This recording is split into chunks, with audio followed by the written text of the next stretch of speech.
जो बात जायज़ है हमारी वो माने, नाजायज़ हम भी नहीं कहेंगे मानो। जब ये कानून गलत है वो खुद मानने लगे हैं तो फिर उसको वापस ले लें। क्यों बिठा रखा है किसानों को?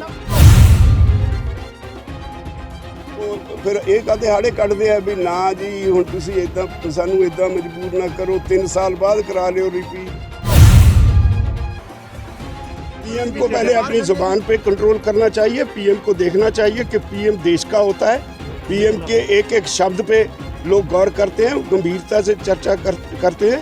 लोग पीएम को सारी दुनिया देखती है, उससे देश का इमेज बनता है। जब पीएम झूठे बयान देता है तो फिर उससे देश की इमेज खराब होती है।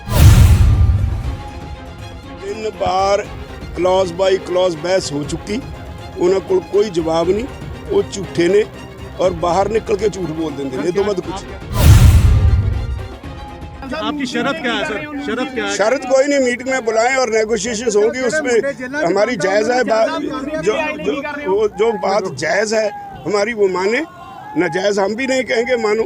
जब ये कानून गलत है वो खुद मानने लगे हैं तो फिर उसको वापस ले लें। क्यों बिठा रखा है किसानों को? देखो जी ये साडा जी ਨੂੰ ਬੇਨਤੀ ਕੀਤੀ ਜਾਂਦੀ ਆ ਉਹ ਛੇਤੀ ਤੋਂ ਛੇਤੀ ਜੋ ਪ੍ਰੈਸ ਕਾਨਫਰੰਸ ਚੱਲ ਰਹੀ ਆ ਉਹ ਪਲੀਜ਼ ਸਟੇਜ ਤੇ ਆ ਜਾਣ। ਉਗਰਾਹਾਂ ਸਾਹਿਬ अगर वो नहीं गए ना उगराहा साहब प्लीज स्टेज पे आ जान। एक सारे ठीक है जी, बस करो भाजी।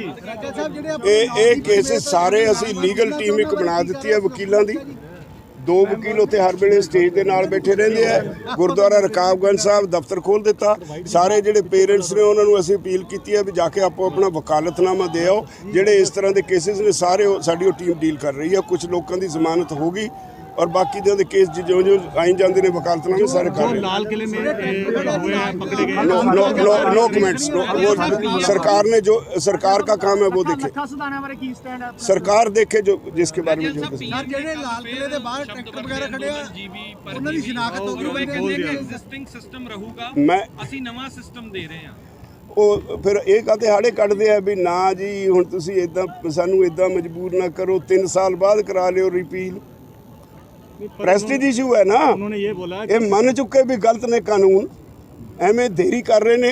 ਜਿੰਨੀ ਦੇਰੀ ਕਰਦੇ ਨੇ ਜਿਵੇਂ ਉਹਨਾਂ ਦਾ ਹਿੰਦੂਤਵ ਦਾ ਏਜੰਡਾ ਖੁਰ ਗਿਆ ਇਦਾਂ ही ਉਹਨਾਂ ਦੀ ਬਾਕੀ भी खोरा लग जू। पीएम को क्या कहना चाहेंगे आप?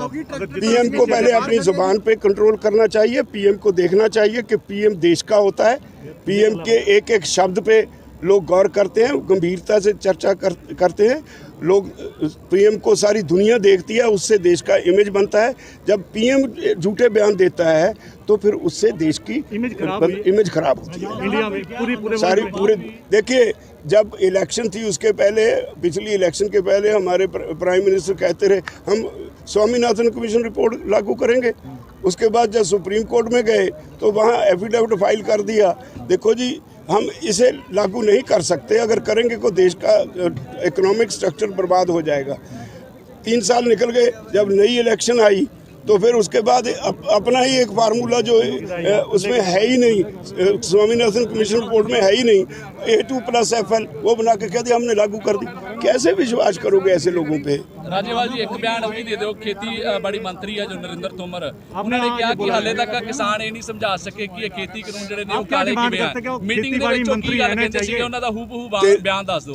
3 ਬਾਰ क्लॉज बाई क्लॉज बहस हो चुकी, ਉਹਨਾਂ ਕੋਲ ਕੋਈ ਜਵਾਬ ਨਹੀਂ, ਉਹ ਝੂਠੇ ਨੇ और बाहर निकल के झूठ बोल देंगे। ये तो मत कुछ नहीं। और खेती मंत्री ਦੇ ਪੱਲੇ ਸਾਡੇ ਤੇ ਕੁਝ ਨਹੀਂ।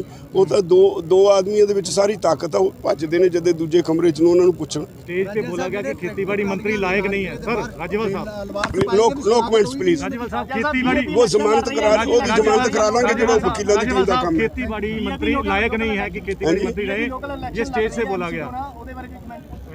ਉਹ ਲੜਦੇ ਨੇ, ਲੜਨ ਸਾਨੂੰ ਸਾਡਾ ਤਾਂ ਅਸੀਂ ਤਾਂ ਅੰਦੋਲਨ ਲੜ ਰਹੇ ਹਾਂ। ਸਾਨੂੰ ਉਤੋਂ ਦੂਜੇ ਪਾਸੇ ਨਾ ਭੜਕਾਓ, ਸਾਡਾ ਕੀ ਕੰਮ ਹੈ? खेतीबाड़ी मंत्री के लिए बोला गया। ਲੜ ਰਹੇ ਨੇ ਪਰ ਲੜਨ ਜੀ, ਅੱਗੇ ਵੀ ਇਲੈਕਸ਼ਨ ਹੁੰਦੇ ਨੇ, ਇਲੈਕਸ਼ਨ ਨਾਲ ਨਹੀਂ ਸਾਡਾ ਕੋਈ ਮਤਲਬ। राजेवाल साहब खेतीबाड़ी मंत्री के लिए बोला गया स्टेज से कि वो लायक नहीं है, उनको इस्तीफा देना चाहिए, आपका क्या कहना है? सारी दुनिया क्या सोचती है, लेट देम थिंक।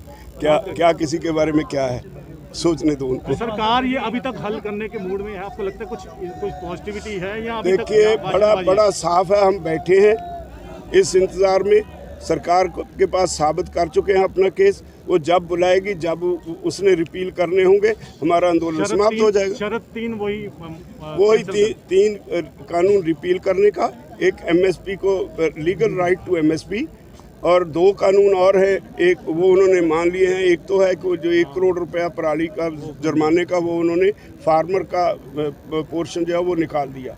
और ऐसा ही इलेक्ट्रिसिटी अमेंडमेंट एक्ट है, उसको पहले उन्होंने माना कि हम आपके साथ विचार करके अगर पेश करना हुआ पार्लियामेंट में करेंगे, लेकिन हमें अफसोस है वो इस बात से भी मुकरते लगते हैं। उन लिस्ट हो गया ये अब पार्लियामेंट में, पता नहीं वहाँ क्या करेंगे। लास्ट वाला है कि राज्य अपना जो दगेश साहब हैं वो कह रहे, ये मैसेज आ रहा है कि वो आप सबके लीडर हैं, क्या ये पंजाब के लीडर?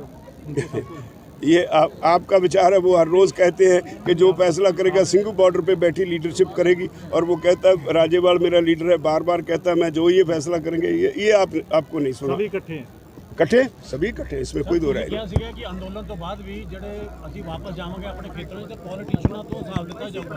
पॉलिटिशियन मैं नहीं है हाले दिन कहा, हाले दिन मेरे मुँह ना पाओ, मेरे मुँह च ना पाओ। जो इलेक्शन हो रहे हैं पंजाब में, इलेक्शन जो हो रहे हैं उसके लिए आप नहीं, हमने कुछ नहीं कहा। उस पर इलेक्शन हो रही है, जो जिसको वोट देना वो हाँ, नहीं हमारा कोई सारे साथियों में एक बेनती कਰਾਂ आ जाओ भाई, थल्ले आ जाओ, ਥੱਲੇ ਤੁਹਾਨੂੰ ਸਾਰਾ ਕੁਝ ਦੱਸਤਾ ਹੈ ਨਾ ਜੀ ਜੀ ਐਸਾ ਕੰਮ ਥੱਲੇ ਆ ਜਾਓ। ਸਾਡਾ ਰੋਟੀ ਦਾ ਸਵਾਲ ਹੈ, ਥੱਲੇ ਆਓ ਨਾ ਜੀ, ਥੱਲੇ ਆਓ ਭਾਈ। ਤੁਸੀਂ ਵੀ ਖਾਣੀ ਹੈ ਰੋਟੀ। ਉਹਨਾਂ ਗੱਲਾਂ 'ਚ ਦੇਖੋ 26 27 ਨੂੰ ਜਿਹੜਾ ਮੋੜ ਆਇਆ, ਚਾਹੇ ਕੋਈ ਵੀ ਉਹ 'ਚ ਨੁਕਸਾਨ ਹੋ ਗਿਆ, ਉਹਦੀ ਜ਼ਿੰਮੇਵਾਰੀ ਅਸੀਂ ਲਈ ਆ, ਅਸੀਂ ਪੂਰਾ ਕਰਾਂਗੇ। ਰਾਜੇਵਾਲ ਸਾਹਿਬ ਨੂੰ ਇਦਾਂ ਵਿਚਾਰੇ ਨੂੰ ਬਿੰਦੇ ਬਿੰਦੇ ਬੋਲਣਾ ਬਹੁਤ ਔਖਾ। ਕੋਈ ਵੀ ਹਾਦਸਾ ਵਾਪਰ ਗਿਆ, ਸਰਕਾਰ ਕਰਾਉਣਾ ਚਾਹੁੰਦੀ ਹੋਏ, ਪਰ ਅਸੀਂ ਸਲੂਟ ਕਰਦੇ ਹਾਂ ਇਸ ਲੀਡਰਸ਼ਿਪ ਨੂੰ ਜਿਹਨੇ 1984 ਨਹੀਂ ਵਾਪਰਨ ਦਿੱਤਾ। ਸਾਨੂੰ ਹੁਣ ਵੀ ਮਾਣ ਆ ਸਾਡੀ ਸਿਆਣਪ ਤੇ, ਅੱਗੇ ਵੀ ਸ਼ਾਂਤੀ ਰਹੇਗੀ, ਅੱਗੇ ਵੀ ਸ਼ਾਂਤੀ ਰਹੇਗੀ। ਅਸੀਂ ਸ਼ਾਂਤੀ ਦਾ ਘੋਲ ਲੜਾਂਗੇ। ਸਾਡੇ ਵਾਸਤੇ ये पीसफुल था, पीसफुल है, पीसफुल रहेगा। ਬਸ ਮੇਰਾ ਵੀਰ ਉਹ ਜਿਹੇ ਸਵਾਲ ਕਰੋਗੇ फिर ना मैनू पता लगना ना ਤੁਹਾਡੇ ਕੋਲ एक करके सवाल करियो। रख लो माइक। हाँ जी। राज्यपाल साहब, कल जो प्राइम मिनिस्टर ने कहा है कि हमने कोई जबरदस्ती नहीं है, ये कानून ऑप्शनल है, तो इसके बारे में क्या कहेंगे? प्राइम मिनिस्टर पहले तो हमें डिप्लोमेटिक गालियां दे चुके, और उनकी सरकार ने ये कानून WTO के प्रेशर में बनाए। अब जो बातें कहते हैं कैसे विश्वास करें, जो बार बार झूठ बोलते हैं। हमने 3 बार क्लॉज बाई क्लॉज बहस करके इस कानून को, हर सेक्शन को गलत बताया, साबित किया। तो अब वो तो अब भी कह देते क्लॉज बाई क्लॉज बहस करें। तो ऐसी सरकार पे क्या विश्वास करोगे? जितनी देर तक वो कंक्रीट सामने नहीं आता उतनी देर तक कोई बात उन्होंने बोला कि आंदोलन पवित्र है, लेकिन कुछ लोगों ने खराब किया है। उन्होंने तारीफ भी की आपकी। क्या अब लगता है कि कुछ उनका पॉजिटिविटी है कि अभी पहले ही जैसा ही? वो पवित्र तो इसलिए कहा क्योंकि जब उन्होंने हमें डिप्लोमेटिक गालियां दी, उसके बाद सारी दुनिया में उसकी निंदा हुई, तब वो मजबूरी बस उन्होंने पवित्र कहा। हमारे से कोई लिहाज नहीं किया उन्होंने। तो क्या आप लगता है कि आंदोलन अब दोबारा से खड़ा हो गया? जो आंदोलन दोबारा खड़ा हो गया, पीक पे है, और ऐसे ही चलता रहेगा। राज्यपाल साहब, ਹੋਰ ਵੀ ਅੰਦੋਲਨ ਜਿਹੜਾ ਹੋਏਗੀ ਮਹਾਪੰਚਾਇਤ ਜਿਹੜੀ अभी और भी होगी पंजाब में या यही? देखो ਜਦੋਂ ਵੀ ਡਿਮਾਂਡ ਆਏਗੀ ਆ, ਲੋਕਾਂ ਨੇ ਰੋਜ਼ ਟੈਲੀਫੋਨ ਕਰ ਕਹਿੰਦੇ ਸੀ ਵੀ ਸਾਨੂੰ ਕਰਨ ਦਿਓ ਰੈਲੀ, ਕਰਨ ਦਿਓ, ਸਾਨੂੰ ਰੈਲੀ ਕਰਨ ਦਿਓ। ਤੇ ਜਿੱਥੋਂ ਡਿਮਾਂਡ ਆਏਗੀ ਅਸੀਂ ਲੋਕਾਂ ਦੀ ਡਿਮਾਂਡ ਤਾਂ ਅਸੀਂ ਨਾ ਮਨਜ਼ੂਰ ਕਰ ਨਹੀਂ ਸਕਦੇ। ਸਰਕਾਰ ਵੱਲੋਂ ਮੀਟਿੰਗ ਨੂੰ ਲੈ ਕੇ ਕੋਈ ਨਹੀਂ, ਹਾਲੇ ਕੋਈ ਨਹੀਂ। ਸਰਕਾਰ ਕਹੀ ਜਾਂਦੀ ਹੈ, ਕੋਈ ਪ੍ਰਧਾਨ ਮੰਤਰੀ ਕਹਿੰਦਾ ਮੈਂ 1 ਕਾਲ ਦੂਰ ਹਾਂ, ਸਾਨੂੰ ਉਹਦਾ ਨੰਬਰ ਹੀ ਨਹੀਂ ਕੋਈ ਦੱਸਦਾ ਕਿੱਥੇ ਕਾਲ ਕਰੀਏ। क्या आपकी तरफ से पहल होगी? ਨਹੀਂ, ਸਰਕਾਰ ਦੀ ਡਿਊਟੀ ਹੈ। ਸਰਕਾਰ ਭੱਜੀ, ਅਸੀਂ ਤਾਂ ਇੱਕ ਦਿਨ ਨਹੀਂ ਕਿਹਾ। क्या लगता है कि अब आगे कुछ चांस है कि मीटिंग हो? ये सरकार से पूछो, हम तो तैयार हैं बातचीत के लिए। हमने आपको लगता है कि होगा या देखो, पहले की तरह हल बातचीत से ही होता है, नेगोशिएशन से ही होगा जब भी होगा। लेकिन ये सरकार पर डिपेंड करता है, वो कब बुलाती है, कब इसका हल चाहती है। ਜੀ ਦੱਸ ਦਿਓ ਜੀ ਉਗਰਾਹ ਜੀ, ਤੁਸੀਂ ਆਪਣਾ ਜਿਹੜਾ ਪ੍ਰੋਟੈਸਟ ਤੁਹਾਡਾ ਚੱਲ ਰਿਹਾ ਹੈ, ਹੁਣ ਤੁਸੀਂ ਦੁਬਾਰਾ ਪੰਜਾਬ ਚ ਮੁੜ ਕੇ ਕੀ ਕਰਨਾ? ਇਹ ਜਿਹੜਾ ਪ੍ਰੋਟੈਸਟ ਕੀਤਾ ਹੈ, ਹਿੰਦੀ ਚ ਬੋਲਾਂ ਪੰਜਾਬੀ? ਇਹ ਜਿਹੜਾ ਪ੍ਰੋਟੈਸਟ ਕੀਤਾ ਅਸੀਂ ਸੰਯੁਕਤ ਮੋਰਚੇ ਦੀ ਮੀਟਿੰਗ 'ਤੇ ਪਾਸ ਕੀਤਾ ਹੈ ਵੀ ਸਾਰੇ ਹਿੰਦੁਸਤਾਨ ਦੀਆਂ ਸਟੇਟਾਂ ਦੇ ਵਿੱਚ ਇਸ ਤਰ੍ਹਾਂ ਦੇ ਪ੍ਰਦਰਸ਼ਨ ਹੋ, ਲੋਕਾਂ ਕੋਲੇ ਸਾਰੀ ਗੱਲ ਸਾਫ਼ ਹੋਵੇ, ਅੰਦੋਲਨ ਦੇ ਵਿੱਚ ਕੀ ਬਣ ਗਿਆ, ਕਿੱਥੇ ਖੜੀ ਹੈ ਸਰਕਾਰ, ਕੀ ਬੋਲਦੀ ਹੈ, ਉਹ ਗੱਲਾਂ ਲੋਕਾਂ ਤੱਕ ਲੈ ਕੇ ਜਾਈਏ ਤਾਂ ਕਿ ਕਰਕੇ ਜਿਹੜੇ ਲੋਕਾਂ ਦੇ ਅੰਦਰ ਗਲਤ ਫਹਿਮੀਆਂ ਚੱਲ ਰਹੀਆਂ ਨੇ ਵੀ ਅੰਦੋਲਨ ਖਿੰਡ ਗਿਆ, ਜਥੇਬੰਦੀਆਂ ਪਾਟ ਗਈਆਂ, ਇਹ ਗੱਲ ਦਾ ਜਿਹੜਾ ਸੁਨੇਹਾ ਜਿਹੜਾ ਪ੍ਰਚਾਰ ਕੀਤਾ ਜਾ ਰਿਹਾ ਬੀਜੇਪੀ ਵੱਲੋਂ, ਉਹ ਵੀ 26 ਤਰੀਕ ਨਾਲ ਪਤਾ ਨਹੀਂ ਅੰਦੋਲਨ ਨੂੰ ਕਿੰਨੀ ਢਾਹ ਲੱਗ ਗਈ, ਉਹ ਸਾਰੀਆਂ ਗੱਲਾਂ ਨੂੰ ਧੋਣ ਵਾਸਤੇ ਅਸੀਂ ਸਾਰੇ ਹਿੰਦੁਸਤਾਨ ਦੇ ਵਿੱਚ ਇਹ ਵੱਡੇ ਵੱਡੇ ਪ੍ਰਦਰਸ਼ਨ ਕਰ ਰਹੇ ਹਾਂ। ਪੰਜਾਬ ਦੇ ਵਿੱਚ ਇੱਕ ਹੋਇਆ, ਇੱਕ ਅੱਧਾ ਹੋਰ ਹੋਊਗਾ ਇਹਦੇ ਮਹੀਨੇ ਦੇ ਵਿੱਚ ਅਸੀਂ ਇਹ ਸਾਰੇ ਹਿੰਦੁਸਤਾਨ ਦੇ ਵਿੱਚ ਇਸ ਤਰ੍ਹਾਂ ਦੇ ਪ੍ਰਦਰਸ਼ਨ ਦਾ ਪ੍ਰੋਗਰਾਮ ਲੀਕ ਚੱਲ ਬੋਲੋ ਸਰ 26 ਤਰੀਕ ਦੀ ਦੁਆਰਾ ਕੋਲ ਦਿੱਤੀ ਹੈ ਤੁਸੀਂ ਕਿ 26 ਤਰੀਕ ਨੂੰ ਦੁਆਰਾ ਅਸੀਂ ਇਕੱਠੇ ਹੋਣਾ ਹੈ 26 ਨੂੰ 26 ਦੀ ਇੱਕ ਜਿਹੜਾ ਆ ਦੁਆਰਾ ਕੋਲ ਦਿੱਤੀ ਹੈ ਦਿੱਲੀ ਵਾਸਤੇ 26 ਤਰੀਕ ਨੂੰ ਕੋਈ ਕਾਲ ਨਹੀਂ ਦਿੱਤੀ ਦਿੱਲੀ ਵਾਸਤੇ 26 ਦੀ ਕੋਈ ਕਾਲ ਨਹੀਂ ਹੈ ਦਿੱਲੀ ਵਾਸਤੇ।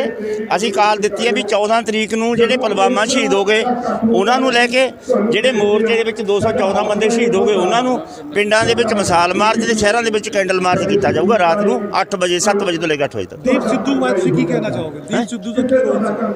ਉਹਦੇ ਬਾਰੇ ਮੈਂ ਤਾਂ ਕੀ ਕਹਿਣਾ, ਇਹ ਤਾਂ ਉਹਨੂੰ ਪੁੱਛੋ ਤੁਸੀਂ, ਮੈਂ ਤਾਂ ਕੀ ਕਹਿਣਾ। ਸਾਡਾ ਉਹਦਾ ਰੋਲ ਕੀ ਸੀਗਾ? ਉਹ ਥੋੜਾ ਸਮਰਥਨ ਸੀਗਾ? ਉਹਦਾ ਰੋਲ ਤਾਂ ਤੁਹਾਡੇ ਸਾਹਮਣੇ ਹੈ, ਦੇਖੋ ਵੱਖਰਾ ਚੱਲਦਾ ਸੀ, ਉਹ ਵੱਖਰੀ ਆਪਦੀ ਪਲਾਨ ਸੀ, ਉਹਦੀ ਸਕੀਮ ਸੀ, ਇਹ ਤਾਂ ਉਹ ਜਾਣਦਾ। ਅੰਦੋਲਨ ਨੂੰ ਖਰਾਬ ਕਰਨ ਦੀ ਕੋਸ਼ਿਸ਼ ਕੀਤੀ ਹੋਣੀ। ਦੇਖੋ ਅੰਦੋਲਨ ਸਰਕਾਰ ਦੀ ਸਕੀਮ ਨਾਲ ਹੋਇਆ ਹੈ, ਸਰਕਾਰ ਨੇ ਕਰਵਾਇਆ, ਕੌਣ ਸੀ ਉਹਦੇ ਵਿੱਚ ਤੁਹਾਡੇ ਸਾਰੇ ਉਗਰਾਹ ਸਾਹਿਬ ਤੁਸੀਂ ਵਾਪਸ ਕਿਉਂ ਆਏ ਹੋ ਇਸ ਵਕਤ? ਕਿਉਂਕਿ ਉੱਥੇ ਡਿਗਾਈ ਸਾਹਿਬ ਟਿਕੇ ਹੋਏ ਨੇ ਤੇ ਤੁਸੀਂ ਦੁਬਾਰਾ ਪੰਜਾਬ ਆਉਣ ਦਾ ਮਕਸਦ ਕੀ ਹੈ? ਕਿੱਥੋਂ ਵਾਪਸ ਆਏ? ਉੱਥੇ ਬਾਰਡਰ ਤੋਂ ਅਸੀਂ ਇੱਥੇ ਸੱਦਾ ਸੀ ਸਾਡਾ, ਅੱਜ ਅਸੀਂ ਸਵੇਰੇ ਉੱਥੋਂ ਤੁਰੇ ਹਾਂ। ਆਹ ਉਹਦੇ ਕਾਲ ਸੀ ਇੱਥੋਂ ਦੇ, ਇੱਥੇ ਸਟੇਜ 'ਤੇ ਆ ਕੇ ਬੋਲਣਾ ਸੀ, ਮੈਂ ਇਹ ਬੋਲਣ ਵਾਸਤੇ ਆਇਆ ਤੇ ਕੱਲ੍ਹ ਨੂੰ ਚਲੇ ਜਾਵਾਂਗੇ। ਅੱਗੇ ਤੁਹਾਡੀ ਕੀ ਰਣਨੀਤੀ ਹੈ? आगे रणनीति की है थोड़ी? आखिरी रणनीति हमारी अंदोलन ही हमारी रणनीति का खालसा वाहिगुरू जी की फतेह। बोले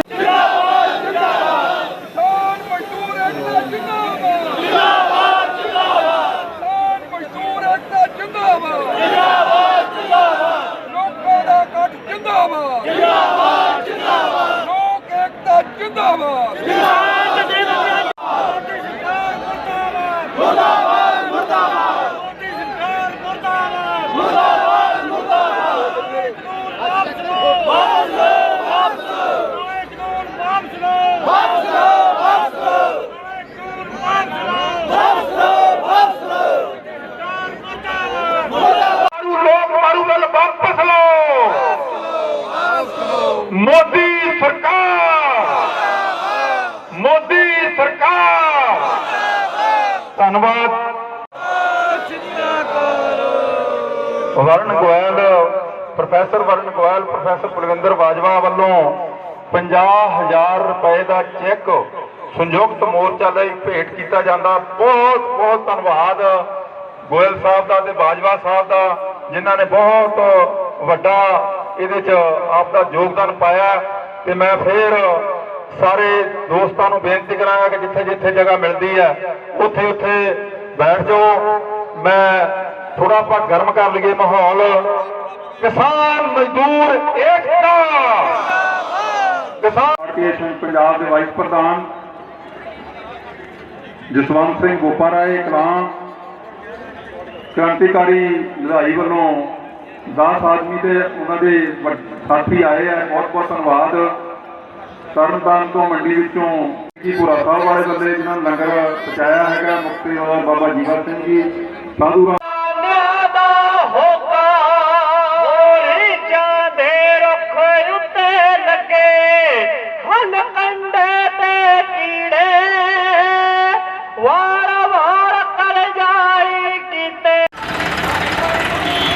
ਤਸਵੀਰਾਂ ਵੇਖ ਸਕਦੇ ਹੋ ਕਿ ਜਿਹੜੀ ਜਗਰਾਓਂ ਦੇ ਵਿੱਚ ਮਹਾ ਪੰਚਾਇਤ ਹੋ ਰਹੀ ਹੈ। ਲਗਾਤਾਰ ਕਿਸਾਨ ਜਿਹੜਾ ਆ ਟਰਾਲੀਆਂ, ਟਰੈਕਟਰਾਂ ਅਤੇ ਆਪਣੇ ਸਾਧਨਾਂ ਦੇ ਨਾਲ ਜਿਹੜਾ ਆ ਪਹੁੰਚ ਰਿਹਾ ਆ। ਲਗਾਤਾਰ ਜਿਹੜਾ ਆ ਕਿਸਾਨ ਅੰਦੋਲਨ ਪਿੰਡ ਪਿੰਡ ਜਿਹੜਾ ਆ ਪਹੁੰਚ ਚੁੱਕਾ ਆ। ਲਗਾਤਾਰ ਅਸੀਂ ਤੁਹਾਨੂੰ ਪਿਛਲੇ ਦਿਨਾਂ ਤੋਂ ਇਸ ਕਿਸਾਨ ਅੰਦੋਲਨ ਨੂੰ ਕਵਰ ਕਰ E5 ਚੈਨਲ ਪੰਜਾਬੀ ਹੁਣੇ ਸਬਸਕ੍ਰਾਈਬ ਕਰੋ, ਬੈਲ ਆਈਕਨ ਤੇ ਕਲਿੱਕ ਕਰੋ।